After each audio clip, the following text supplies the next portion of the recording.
بسم اللہ الرحمن الرحیم.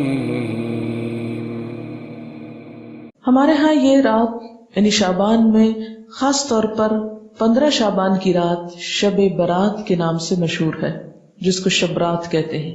آپ دیکھیے کہ اسلام میں جو اہم دن آتے ہیں قرآن پاک اور سنت رسول صلی اللہ علیہ وسلم سے پتہ چلتے ہیں، ان میں سے بعض یہ ہے، مثلا یوم الحج، یوم عرفہ جس کو کہتے ہیں، یوم ترویہ جس دن حج کی ابتدا ہوتی، یوم نحر جس دن قربانی ہوتی، شہر رمضان جب روزے رکھے جاتے، لیلۃ القدر جو رمضان ہی کے آخری راتوں میں سے ایک ہے، قرآن جس میں نازل ہوا، عید الاضحیٰ، عید الفطر، ایام بیس. ایام بیس کیا ہیں؟ ہر مہینے کے 13، 14 اور 15، یعنی ایک 14ویں سے پہلے کی رات اور ایک 14ویں کے بعد کی رات.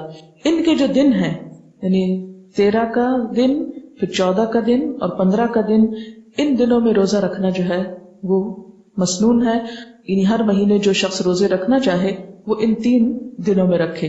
ان کو ایام بیس اس لیے کہتے ہیں کہ ان کی راتیں بھی روشن ہوتی ہیں. پھر اسی طرح یوم الجمعہ، اس کی فضیلت آئی ہے، سورۃ الجمعہ بھی ہے. اسی طرح ایام تشریق ہیں، یا کچھ اور دن بھی ہو سکتے ہیں جن کا براہ راست ذکر جو ہے وہ قرآن پاک میں نہیں آیا. لیکن شب برات کا نام نہ کہیں قرآن میں آیا ہے اور نہ کہیں حدیث میں آیا. شب برات نہ قرآن میں نہ حدیث میں. اس کی ایک وجہ تو یہ بھی ہو سکتی ہے کہ اس کا یہ جو لفظ ہے شب، یہ عربی کا لفظ ہی نہیں ہے. یہ کس کا لفظ ہے؟ فارسی کا لفظ ہے.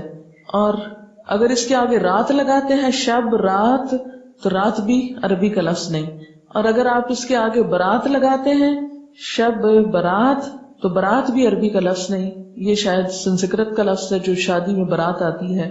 بعض لوگ یہ کہتے ہیں کہ اس کا نام شب براءت ہے. براءت کہتے ہیں بیزاری کو، جیسے سورۃ توبہ کے شروع میں آپ نے پڑھا براءۃ من اللہ ورسولہ. سورۃ توبہ کی ابتدا اسی سے ہوتی ہے. تو براءت کا لفظی معنی کیا ہوتا ہے؟ بیزاری.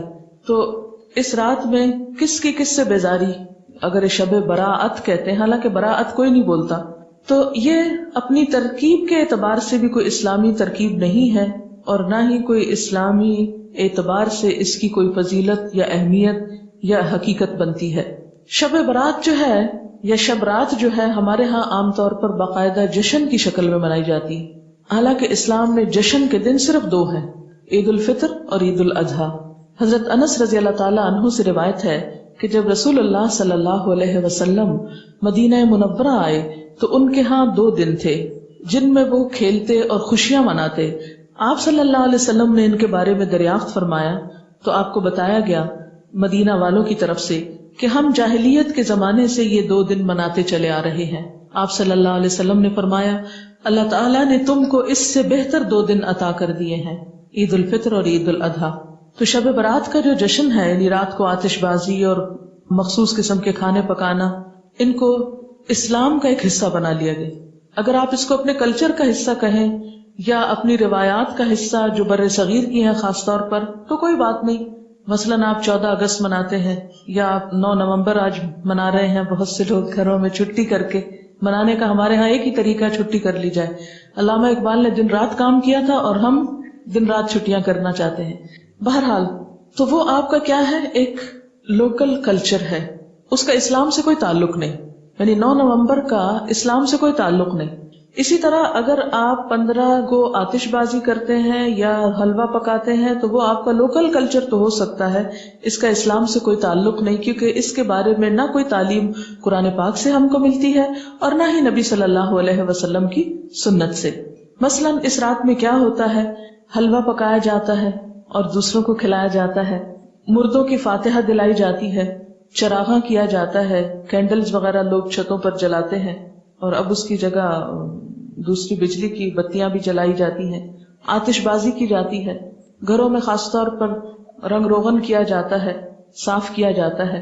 لیکن اگر غور کیا جائے تو ان میں سے کوئی بھی چیز اپنی اصل کے اعتبار سے قرآن اور سنت سے نہیں ہے.